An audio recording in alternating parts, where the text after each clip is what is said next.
अस्सलाम वालेकुम, नमस्कार, सत श्री अकाल एंड गुड इवनिंग। मैं हूं आरज़ू काज़मी और आप देख रहे हैं पॉइंट ऑफ व्यू। हम जी आज ज़रा बात करेंगे बलूचिस्तान की। बलूचिस्तान में जिस तरह से अटैक्स हो रहे हैं, चाहे बीएलए के हों या टीटीपी कहलाए, साथ-साथ पाकिस्तान की तरफ से ये भी कहा जाता है कि जितनी गड़बड़ मच रही है बलूचिस्तान में आजकल, क्योंकि अटैक्स बहुत ज़्यादा बढ़ गए हैं, तो उसके लिए ये भी कहा जा रहा है कि इंडिया का भी कुछ ना कुछ वहाँ पे हाथ है और इंडियन इन्फ्लुएंस वहाँ पे पाया गया है, ये कहना है पाकिस्तान की गवर्नमेंट का। और इसके ऊपर हम बात करेंगे। इसके अलावा हम ये बात भी करेंगे कि अगर ये चीज़ बढ़ गई और कंट्रोल में ना आई और बलूचिस्तान का इशू जो है इसी तरह से आगे बढ़ता रहा और साथ-साथ हमने इसी किस्म के अटैक्स जो हैं वो इस्लामाबाद में भी 1-2 हमने देखे, लाहौर में भी हुआ है। क्या ये सब कुछ कंट्रोल होना मुश्किल है? और अगर ये बढ़ गया तो भारत पे इसके क्या असरात होंगे? इसके बारे में हम बात करेंगे। इसके अलावा हम बात करेंगे जी ज़ाहिर अफ़गानिस्तान की। और अफ़गानिस्तान के लिए जो है अब अमेरिका ने कह दिया है कि उनके जो बैंकिंग सिस्टम है वो एक्टिव हो सकते हैं और वो पैसे रिसीव भी कर सकते हैं कहीं से। और इसके अलावा अमेरिका ने भी कुछ फंड जो है वो देने का कहा है। तो अब अफ़गानिस्तान के साथ किस तरह के रिलेशंस होंगे बाकी दुनिया के, ये भी हम बात करेंगे। हमें जी जॉइन करेंगे इंडिया से कर्नल डेनी। आप सब सर को जानते हैं और सुनते रहते हैं। बहुत शुक्रिया सर कि आपने आज Thank ज्वाइन you. किया। Thank thank you, you Asu so ji. Much. Once again, happy to be on your show. Thank you so much sir. Sir सबसे पहले अगर हम बात करें बलूचिस्तान की, आप आजकल जो सिचुएशन चल रही है, अटैक्स बढ़ गए हैं काफ़ी ज़्यादा, उसको आप कैसे देखते हैं? देखिए, there is no doubt Aarzoo ji that अभी जो बलूचिस्तान में जो हाल में सीरीज ऑफ अटैक्स हुए हैं, 2 फरवरी, उससे पहले 26 जनवरी, उससे पहले भी अटैक्स हो रहे हैं, तो ये एक छोटी चीज नहीं है, ये काफी सीरियस अटैक्स है। सीरीज ऑफ पहले भी अटैक्स होते रहते हैं, लेकिन अभी जो है इंटेंसिटी उसका बढ़ते दिखता है। और जो लेटेस्ट अटैक अगर हम देखें उसको एक प्रॉपर अटैक, जैसे अभी तक जो बलूचिस्तान के जो भी बीएलए है या जो जो उनके बीआरए है, उस तरह के जो टेररिस्ट रेबल ग्रुप्स थे, उनका अटैक जो होता था वो पाकिस्तान के line of control, line of communication, जो उनके गाड़ियां आ रही है या कॉन्वे आ रहे हैं, जो एम्बुश करते थे, उस तरह के हिट कर दिया और भाग गए, हिट कर दिया और भाग गए। लेकिन ये जो लास्ट वाला जो अटैक्स हुए हैं, उन्होंने प्रॉपर फौजी कैंप के अंदर अटैक किया है और कैंप को कैप्चर करके फाइट करते हुए पाए गए हैं। ऐसा नहीं है कि वो अटैक करके चले गए हैं। तो उन्होंने वहां प्रॉपर फाइट किया है, प्रॉपर उन्होंने काफी दिन लगाया है। पाकिस्तान के एसएसजी के ग्रुप को भी उनको कंट्रोल करने में काफी टाइम लगा। अभी भी हमें पता नहीं है कि कितनी कैजुअलिटीज हुई है। बलूच के जो रेबल्स हैं वो तो बोलते हैं कि 100 के आसपास हुए हैं, लेकिन पाकिस्तान के जो आईएसपीआर का 14 के आसपास मेरे ख्याल से बताया लास्ट में, उसके बाद भी थोड़ा सा और इंक्रीज हुआ होगा। बट ये है कि काफी सब्सटैंशियल हुआ है और ये उन इलाके हैं जहां पर कोई इनका बलूच रेबल्स का कोई ज्यादा कोई गढ़ नहीं था और वहां पर उन्होंने जाके अटैक किया। तो ये एक चीज दिखाता है कि इनका जो ट्रेनिंग है, इनकी जो, और ये भी बताया जा रहा है कि जो इन्होंने यूज किया था वो यूएस के हथियार यूज किए थे, यूएस मेड वेपन। तो ये वेपन कहाँ से आए, इनके जो यूनिफॉर्म कहाँ से आए और इनकी जो मोडस ऑपरेंडी जो चेंज हुआ है वो कैसे चेंज हुआ है, तो ये सब चीजें देखते हुए no doubt that this is a very serious thing. अब इसका क्यों हुआ है अगर हम उसको देखें, तो ये पीछे थोड़ा सा आपको पता ही है, मतलब आप पाकिस्तान के रहने वाले, तो आपको ज्यादा अच्छी तरह पता है कि बलूचिस्तान का एक हिस्ट्री रहा है। जब से 47 से जब पाकिस्तान फॉर्म हुआ, तब से ही एक एक सेपरेटिस्ट मूवमेंट वहां रहा है और वहां पर फौज को भेज के ही उसको कब्जा में लेके आए थे और तब से वो लगातार चल रहा है। और 1970s में भी ये जो इंसर्जेंसी हुआ था, उस टाइम पे भी काफी फाइटिंग भी हुआ था और मेरे ख्याल से पाकिस्तान आर्मी काफी बहुत ज्यादा सख्ती से उनको एयरक्राफ्ट और इन सब चीजों की मदद से उन्होंने क्रश किया था। तो उसके बाद सीरीज ऑफ ये चलता रहा और जो लगातार प्रोटेस्ट और इस तरह के जो ग्रुप्स एक्टिव थे। और आज के तारीख में धीरे धीरे करके वो एक और चीज जो खास है कि इन्होंने एक अपना एक अलग एक कॉमन ग्रुप बनाया है, जिसको अब बलूचिस्तान नेशनल आर्मी के नाम पे भी अब इसी पिछले महीने ही फॉर्म हुआ है। ये जो वेरियस फॉर्म्स फाइट करते थे, उन्होंने अपने एक ग्रुप बनाया है, क्योंकि बलूच के अंदर भी काफी सारे ट्राइब्स है, तो इन सबको लेके आने का भी एक कोशिश दिख रहा है। तो मेरे ख्याल से जिस तरह से बलूचिस्तान को एक्सप्लॉइट किया जा रहा था, तो आपको पता होगा कि अबाउट 40% के आसपास जितना बड़ा क्षेत्र है या एरिया है और सिर्फ 5% है उनका पॉपुलेशन, और रिसोर्सेज, नेचुरल रिसोर्सेज काफी कुछ है वहां पर। गैस के है मेरे ख्याल से, और 30-35% जो पाकिस्तान के भेजते हैं, लेकिन बलूचिस्तान के पास उसको 10% भी नहीं मिलता है। और चाइनीज का इन्वॉल्वमेंट जितने भी एक्सप्लॉइट कर रहे हैं, तो ये सब चीजें एक ग्राउंड बना हुआ है ऑलरेडी। एक एक पब्लिक रिजेंटमेंट या उस तरह के ऑलरेडी है और उसको अभी एक आर्म्ड कॉन्फ्लिक्ट की तरफ लेके जा रहा है। और उस आर्म्ड कॉन्फ्लिक्ट में भी एक नए लेवल पे लेकर गए हैं, जिसमें कि आज पाकिस्तान आर्मी को खड़े होके वो फाइट कर रहे हैं। मतलब it is not that hit and run की दूर से फायर करके चले गए, वो वहां पर खड़ा होके फाइट करने की एक कैपेबिलिटी उन्होंने हासिल की है। तो ये latest situation is extremely serious मेरे हिसाब से। बिल्कुल आप ठीक कह रहे हैं, लेकिन सर एक चीज़ और हमारे यहाँ जो कही गई हमारी गवर्नमेंट की तरफ से, एस्टेब्लिशमेंट या फौज की तरफ से, कि वहाँ से जो अटैक किए गए हैं बलूचिस्तान में, और वहाँ से जो इनको मिली, चाहे वो जो भी हथियार मिले या कोई चीज़ मिली है, वो वही है जो अमेरिकन फौजी अफगानिस्तान में छोड़ गए थे। इन्होंने जो भी जिस तरह से भी उसको चेक किया जाता है, तो इन्होंने बताया कि ये वहां से इधर लाए गए। तो टीटीपी का भी इसमें रोल बताया जा रहा है कि शायद टीटीपी और बीएलए मिलके कर रहे हैं, क्योंकि ये सारे वही चीजें और वही हथियार हमें मिले हैं जो अफगानिस्तान में अमेरिकन फौजी छोड़ के गए थे। तो आपको लगता है कि क्या वाकई में ऐसा पॉसिबल है कि वहां से तालिबान और टीटीपी भी इन्वॉल्व हो? बिल्कुल, बिल्कुल, इसमें कोई शक नहीं है। बहुत इंटरेस्टिंग चीज़ क्या है आज़मी जी, मुझे इसमें लगता है आज़ू जी, इसमें कि जिस तरह से पाकिस्तान ने यूएस को इस्तेमाल किया था, ये कहते हुए कि हम आपको मदद करेंगे तालिबान को सॉर्ट आउट करने में या तालिबान को कब्जे करने में अफ़गानिस्तान में, तो यूएस जो पूरी तरह सपोर्ट करता रहा, ठीक है, पाकिस्तान हमारे साथ में है, हमें तालिबान के पूरे ऊपर वो कंट्रोल करते रहेंगे। और उसी टाइम पे पाकिस्तान तालिबान को भी सपोर्ट कर रहा था। अब क्या हुआ, जो तालिबान है, अफगान तालिबान है, वही सेम स्ट्रैटेजी कर रहा है पाकिस्तान के साथ में कि भाई बोलेंगे हम टीटीपी को कंट्रोल करेंगे, आप फिक्र मत कीजिए। ये पाकिस्तान को बोल रहे हैं, लेकिन पूरा सपोर्ट कर रहे हैं टीटीपी का। तो टीटीपी के साथ उनका अच्छा रास्ता है, वो चल रहा है। तो अब पाकिस्तान को समझ में नहीं आ रहा कि किस तरह से टीटीपी को हैंडल करूं या अफगान तालिबान को हैंडल करूं, क्योंकि पूरे के पूरे टीटीपी का जो बेसिस है वो अफगान के अंदर है। अब अफगान के अंदर आई थिंक आपके मिनिस्टर्स ने भी ये बोला कि भाई हम आपको इतना ज्यादा अगर होंगे तो हम अफगान के अंदर भी आकर अटैक करने की वो रखेंगे करके, इस तरह से भी स्टेटमेंट्स आए, बयान आए। अब क्या कि टीटीपी का तो एक स्टेटेड ऑब्जेक्टिव है कि वो पाकिस्तान स्टेट के खिलाफ फाइट कर रहे हैं। उन्होंने क्या किया, अब पिछले 1 साल से बीएलए और ये जो बलूच जो रेबल्स हैं उनके साथ में टाई अप कर रखा है, और ये जो पूरी ट्रेनिंग जो है वो बलूच को जो है वो टीटीपी दे रही है। और बलूच, जैसे मैंने पहले कहा था, उन्होंने क्या किया है अभी, क्योंकि उनको पता है कि खुद अपने आप में इतना वो नहीं है कि वो एक पोटेंट फोर्स बने पाकिस्तान आर्मी को फाइट करने के लिए, तो इन्होंने जितने भी ऐसे रेबल ग्रुप्स हैं सबको एक साथ लाया, चाहे वो सिंधु देश लिबरेशन आर्मी हो या या टीटीपी हो, चाहे इन सभी के साथ में उन्होंने एक कॉमन एक फ्रंट बना रहा है ताकि वो टुगेदर वो पाकिस्तान आर्मी को फाइट कर। तो पिछले 1 साल से जहां तक रिपोर्ट्स आ रहे हैं, टीटीपी ने बीएलए और इनके जो बलूच रेबल्स को ट्रेन किया है। और जैसे मैं आपको पहले कह रहा था, ये जो अटैक हुआ है, इसको कई लोग जो है वो इंगिमासी स्टाइल अटैक भी बोलते हैं। इंगिमासी मतलब एक जो होता है जो अपने आप को पूरा they call him that suicide fighters, मतलब सुसाइड बॉम्बर्स नहीं। एक तो होता है कि सुसाइड अपने जाके अपने आप को उड़ा दिया, ये ऐसे नहीं है। ये उड़ा भी सकते हैं लेकिन फाइट भी करते हैं। ये अपना पूरा AK-47 और स्मॉल आर्म्स लेके ये अंदर जाते हैं, अच्छी तरह से फाइट करते हैं, मोटर्स और ये सब चीजें यूज करते हैं। यूएस के साथ में भी मसूल में भी 2016 में इन्होंने फाइट किया, तो इनका ये होता है कि मोटर्स से जो आगे की तरफ नहीं, बिल्कुल पीछे 2-3 किलोमीटर पीछे भी वो कैजुअलिटीज कर देते हैं। तो इस तरह का अटैक, ये जो अभी जो लेटेस्ट अटैक हुआ, वो कई लोग एनालिस्ट मानते हैं कि इस तरह का अटैक हुआ था। तो कैसे इन्होंने हाउ डिड दे इस तरह का ट्रेनिंग कहां से मिला? तो ट्रेनिंग इन्होंने टीटीपी से हासिल किया। अब टीटीपी को भी जो है यूएस का हथियार जो अफगानिस्तान में छोड़ के गए थे, तो वहां से तो मिला है उनको, वो हथियार भी इनको that thing also has been given. So आपका बिल्कुल ये सही है कि टीटीपी और बलूचिस्तान जो रेबल्स हैं उनके बीच में एक टाई अप है, और बलूच का जो एक कॉमन फ्रंट, बिकॉज अकेले में वो पाकिस्तान आर्मी को they are not capable enough to take together, they can fight but अकेले में नहीं कर सकते। उन्होंने एक ग्रुप बना लिया है और उसमें एक टीटीपी का बहुत बड़ा रोल है।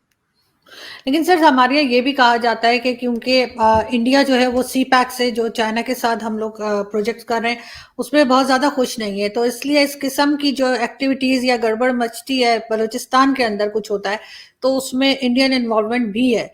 और ये भी कहा जाता है कि जी हमने वो एक पकड़ लिया था ना कुलभूषण, उसका भी कहा जाता है जी कुलभूषण भी पकड़ा था। साथ साथ अगर हम कभी मिसिंग पर्सन्स की बात करते हैं अपने लोगों से या अपने किसी का इंटरव्यू लें, तो वो कहते हैं कि जी वो मिसिंग पर्सन्स भी जो है वो एक्चुअली इंडियंस उनको कहीं ले जाते हैं और फिर ट्रेनिंग देके और फिर वापस भेज देते हैं। इस किस्म की स्टेटमेंट भी मौजूद है। मैं ये नहीं कहूंगी कि ज्यादा लोगों ने कहा है, लेकिन फिर भी ये बात भी कही जाती है। तो आपके ख्याल से बलूचिस्तान में, और अक्सर स्टेटमेंट भी हम देखते हैं इंडियन साइड से कि बलूचिस्तान के लिए बहुत ज्यादा एक कहा जाता है कि जी हम उनका साथ देंगे और अलग करवा देंगे बलूचिस्तान को, तो ये इस किस्म की इन्वॉल्वमेंट इंडियंस की तरफ से क्यों आती है?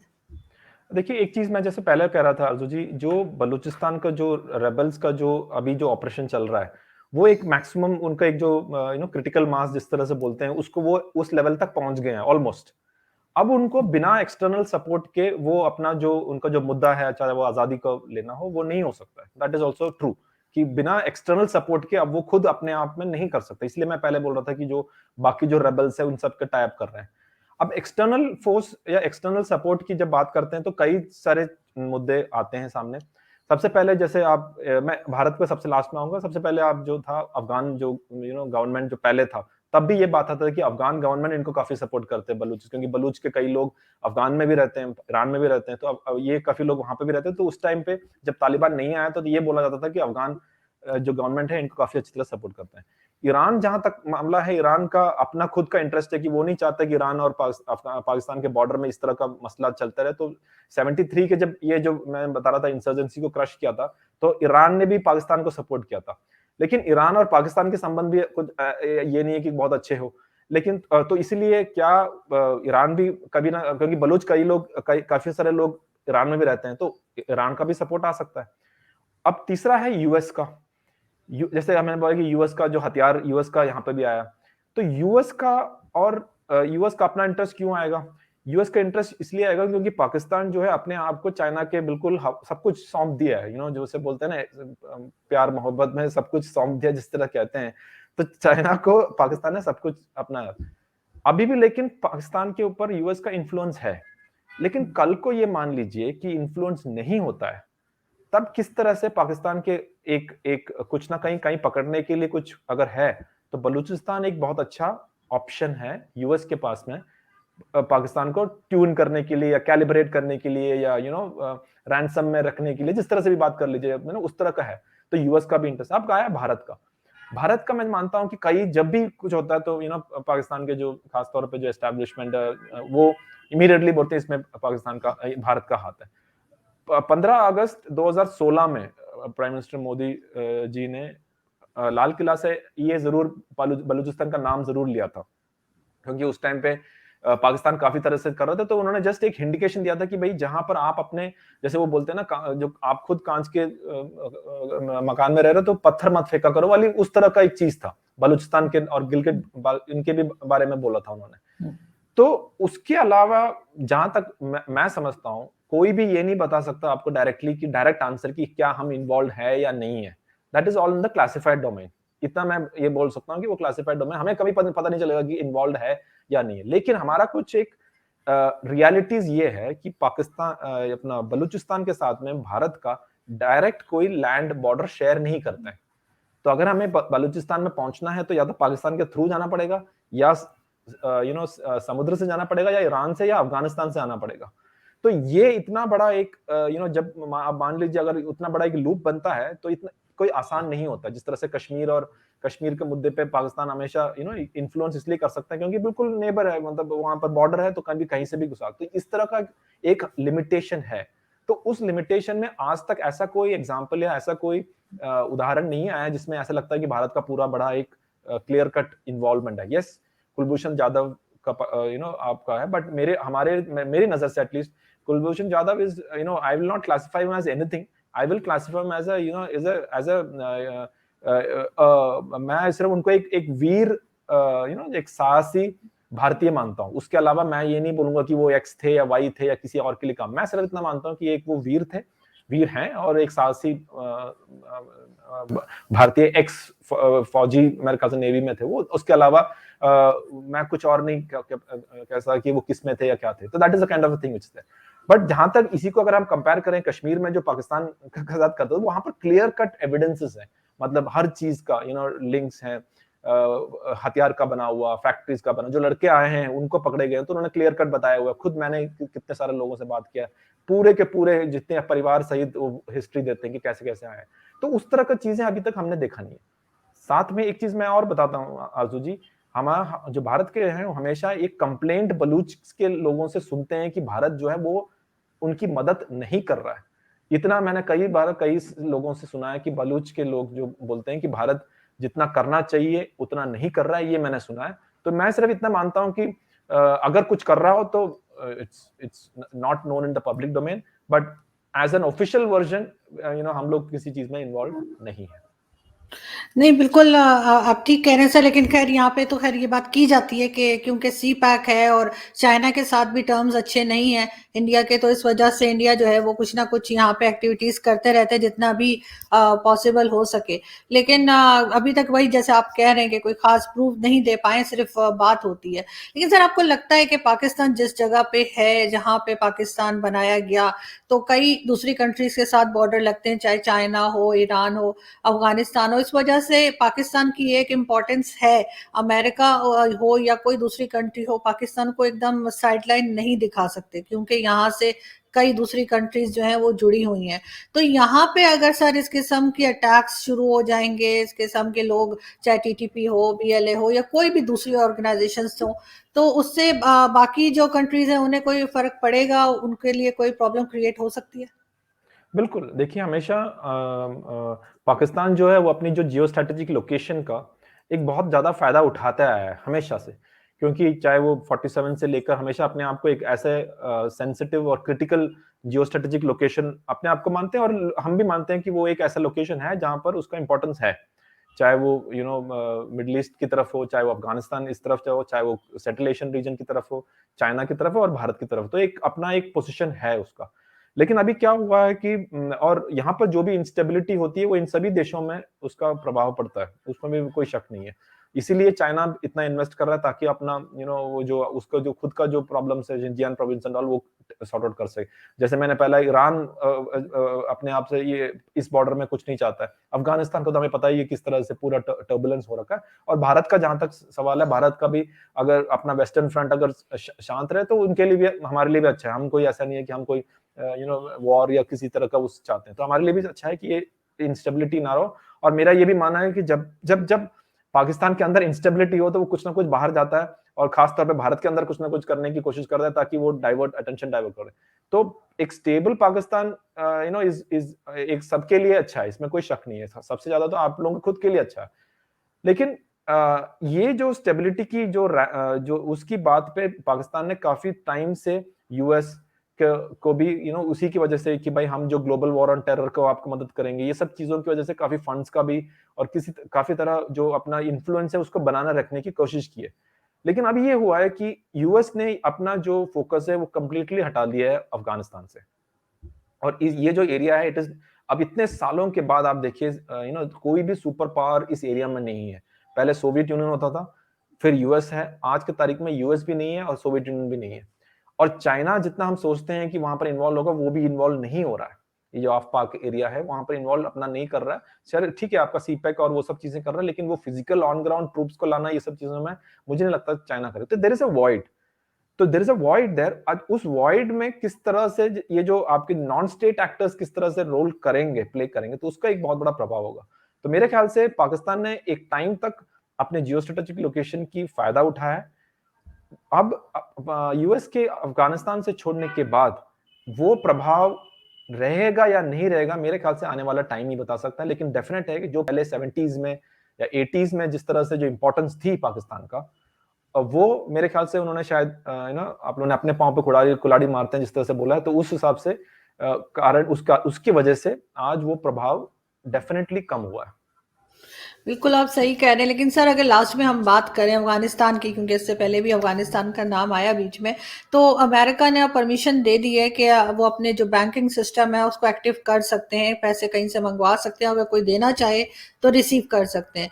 तो अगर अफगानिस्तान की जो है फाइनेंशियल कंडीशन बेहतर हो जाती है, क्या दोबारा से तालिबान वही सब काम शुरू कर देंगे जिसके लिए वो मशहूर है हमेशा से, कि हर कंट्री के साथ कुछ ना कुछ इशू रहा है उनका?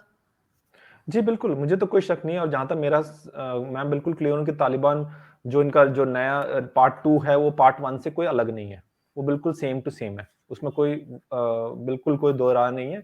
चाहे वो किसी भी तरह के माइनॉरिटीज को किस तरह से ट्रीट करते हैं हमने देखा है, औरतों और बच्चों को किस तरह से ट्रीट करते हैं हमने देखा है, वहां पर जो उनके खिलाफ जो बोलते हैं उनको किस तरह से ट्रीट करते हैं हमने देखा है। तो इसमें वो कहने के लिए एक मीडिया सेवी और उस तरह से लोगों को बात करने के आपने किया, लेकिन जहां तक उनका फंडामेंटल आइडियोलॉजी है और फंडामेंटल जो जिस तरह से काम करते हैं, उसमें कोई वो नहीं है। उसी की वजह से आप देखिए आरजू जी, आज तक कोई भी देश उनसे डिप्लोमेटिक रिलेशंस नहीं बनाया, इंक्लूडिंग पाकिस्तान। पाकिस्तान ने भी उनको रिकॉग्नाइज नहीं किया, जहां तक मेरा पाकिस्तान ने, चाइना ने नहीं किया। अब देखिए ऑलमोस्ट 5-6 महीने हो गए हैं और इन्होंने ये सोचा था कि चाइना के साथ में जब 15 अगस्त पिछले साल, उससे पहले जाकर उन्होंने शेक हैंड वेक हैंड सब कुछ किया था, लेकिन चाइना ने कुछ भी नहीं दिया, पैसे तक नहीं दिए, पैसे का वादा जरूर किया बट ऑन ग्राउंड कुछ नहीं आया। बाकी जितने भी कंट्रीज हैं उन्होंने एड देना बंद कर दिया। अब जाके यूएस ने अपना वो जो फंड्स है जो फ्रीज किया था उसको खोला है। उसकी भी कारण ये है कि वहां पर इतनी ज्यादा भुखमरी हो गई है कि अगर ये नहीं करते तो वो बहुत बड़ा प्रॉब्लम हो जाता है, लोग भूखे मर रहे हैं वहां पर। अभी सर्दी का टाइम चल रहा है तो उस हिसाब से इतना ज्यादा प्रॉब्लम वहां पर आ रहा है, तो उसकी वजह से यूएस ने ये किया। लेकिन मेरे ख्याल से ये अभी भी पर्याप्त नहीं होगा जितना पैसा जा रहा है वहां पर। और क्योंकि अब किस तरह से गवर्नमेंट उसको यूज करेगा मुझे पता नहीं है, क्योंकि पहले यूएस ने ये बोला था कि भाई हम डायरेक्टली तालिबान गवर्नमेंट को नहीं देंगे, हम एनजीओ के थ्रू देंगे, हम उनके थ्रू ही जो भी रिसोर्सेज या जो भी ह्यूमैनिटेरियन असिस्टेंस देना चाहते हैं वो हम उनके थ्रू ही करेंगे। तो ये सब चीजें पहले बोला था, लेकिन तो अब जो है अफगानिस्तान के जो तालिबान है, जो गवर्नमेंट है, उनको ये समझ में आ रहा है कि भाई गवर्नमेंट तो आ गए, हम बना लिया अपना, लेकिन जो चलाने के लिए किस तरह से जो है वो उनको आ नहीं रहा है। अब वो एक बार बैठ गए अब घोड़े पे, लेकिन किस तरह से घोड़ा चलाना वो नहीं आ रहा। अब दूसरी चीजें हैं कि उनको उसके नीचे खींचने वाले बहुत हैं। जैसे मैंने अब मुझे जिस तरह से पाकिस्तान और तालिबान के बीच में भी थोड़ा बहुत ये जो चल रहा है, मेरे ख्याल से लेटेस्ट जो मैंने जब पहले ही बता रहा था कि उन्होंने बोला कि भाई आप अपना पाकिस्तान टीटीपी को कंट्रोल करो, नहीं तो हमें आपको अटैक करना पड़ेगा। वो आप फेंसिंग लगा जाते हैं, वो फेंस लगाने देते नहीं है। तो ये चीजें हैं, मेरे ख्याल से ज्यादा दिन तक अफगान तालिबान भी किसी के सुनने वाले नहीं है, खासतौर पे पाकिस्तान जितना सोच रहा है कि उनकी इन्फ्लुएंस होगा। और पाकिस्तान की भी कैलकुलेशन में एक गलती ये होगी, उन्होंने सोचा कि कुछ कम से कम मुस्लिम नेशंस, चाइना, ये सब चीजें इनको रिकॉग्नाइज करेंगे, वो भी नहीं हुआ। तो आने वाले टाइम पे आईएसके और ये जो अलकायदा और ये लोग सब जितने बैठे हुए हैं देख रहे हैं कि क्या होगा, तो एक इंटरनल कॉन्फ्लिक्ट होने का बहुत बड़ा चांस है। और ये जो पैसा अभी आया है वो सिर्फ जो भूख और इनके जो बेसिक ह्यूमन असिस्टेंस की, ह्यूमैनिटेरियन असिस्टेंस पे ही काम आएगा, लेकिन जैसे जैसे आगे जाते रहेंगे प्रॉब्लम्स बढ़ते ही रहेंगे। नहीं, आप बिल्कुल ठीक कह रहे हैं सर। और जहां तक आप ओआईसी या मुस्लिम कंट्रीज की बात कर रहे हैं, तो मुस्लिम कंट्रीज का तो एक रिकॉर्ड रहा है कि कभी उन्होंने दूसरी मुस्लिम कंट्री की कभी हेल्प नहीं की है। जब भी अगर कोई इस तरह के क्राइसिस आए तो कोई यूरोपियन कंट्रीज ने ही उठकर कोई चीज वहां से भेजी है, चाहे वैक्सीन हो, चाहे मेडिसिन हो, या कोई भी फंड। तो इनका एक अलग से, आप ज्यादा मुझसे बेहतर जानते होंगे कि इनका अलग अलग ग्रुप होता है कि जो पैसे वाली कंट्रीज हैं वो साथ होती हैं और बाकी सब एक साइड पर होती हैं। तो ऐसा वैसे ही चलता है यहाँ पे। लेकिन मुझे हैरत है कि अगर ये कोई उम्मीद लगा के बैठे थे कि इस्लामिक कंट्रीज कुछ करेंगी, तो उनका तो पिछला जो रिकॉर्ड रहा है तो उस हिसाब से तो सभी को पता है, बच्चे भी बता सकते, क्लास 5 का स्टूडेंट भी बता देगा कि कुछ नहीं होने वाला। अगर कोई करेगा भी तो यूरोपियन कंट्रीज, अमेरिका, कनाडा से शायद हो जाए, लेकिन इस्लामिक कंट्रीज से नहीं। Thank you so much sir, आज आपने join. Thank you once again. Thank you.